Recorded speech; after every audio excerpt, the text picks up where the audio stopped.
afternoon, Dr. Robinson. My name is Nya Ulysse and I'm in 5th grade. Plumosa is doing a wax museum and students will be researching and representing famous African Americans for Black History Month. I'll be you for the wax museum and I'm very honored to meet you right now and interview you as part of my research. So my first question for you is, can you explain to me and my peers what it is you do for a living? Okay, well, first let me say it's my honor to meet you as well. Thank you. So my current role is that I'm a school board member. My previous occupation was as a physician. I'm an internal medicine doctor, and I worked at the VA hospital for 22 years, taking care of our veterans.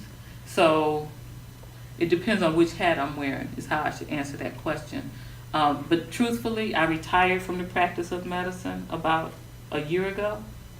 I just can't let go of that identity. But what I'm doing now is I'm a school board member. And so what we do, we're a 7-member elected board. We are the boss of the superintendent, and the superintendent is the boss of the boss of the boss of your principal, right? So I'm one of the top level bosses, if you will, but it's 7 of us. So I can't decide anything by myself, unfortunately. How many years have you been working on your job? How many more years do you plan on working at your job? So, well, as a physician, I practiced medicine for 35 years, and I stopped about a year ago, as I said. As a school board member, I've been on the school board for 17 years. I plan to serve another 4 years. Can you describe your typical day? Well, now my typical day is essentially going from one meeting to the next meeting and reading a lot, an awful lot, in order to make informed decisions. And then on Wednesdays, we typically have board meetings, whether it's workshop or special meetings where we vote and make decisions that actually, hopefully, positively impact your life at school. You're a medical doctor by trade. Yeah. What made you decide to become a school board official? Well, I have 3 sons, and each of them successfully matriculated through the Palm Beach County public school system, but each of them had some difficulties with school.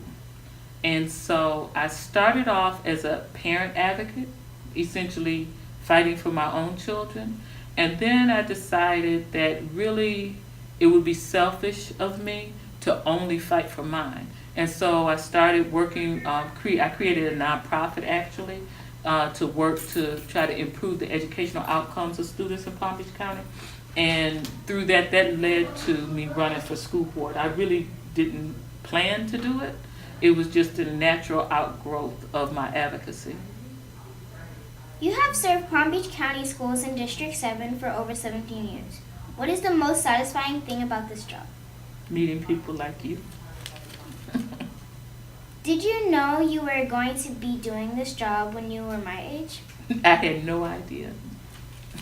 None whatsoever. How would you advise me to plan for my future? Oh, dream your biggest dream and get prepared for anything, you know?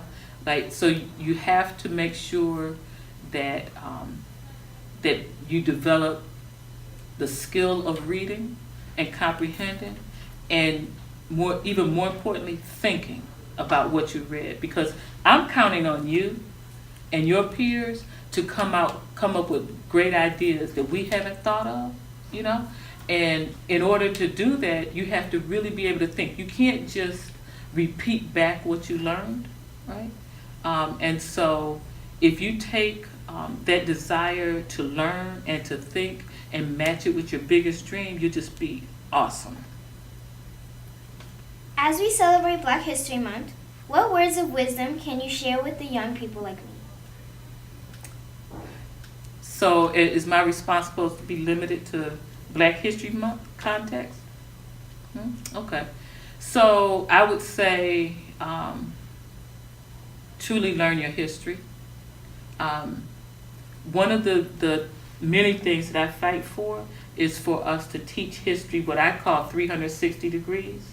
So if you take any point in history, you would look at how people who were involved in that episode, how they view that, right? So clearly, this country's expansion to the west was viewed very differently by the cowboys as opposed to the Native Americans, right? And so I would hope that we would learn to look at that point in time from each person's point of view, and that we would have a greater appreciation of what everybody has brought to this country to contribute.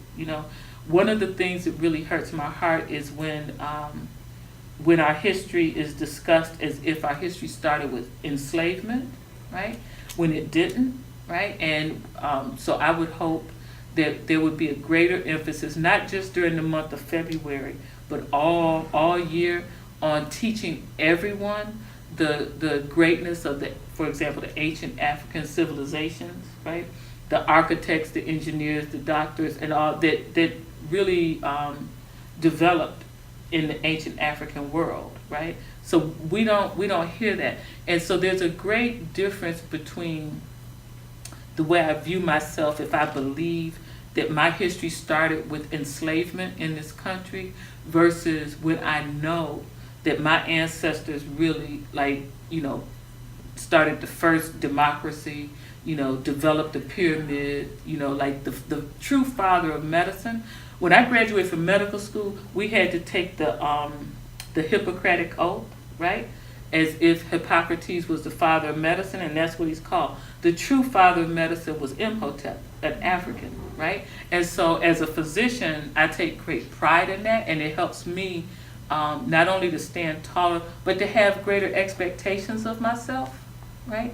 And I think that when we understand our history, that we'll rise higher.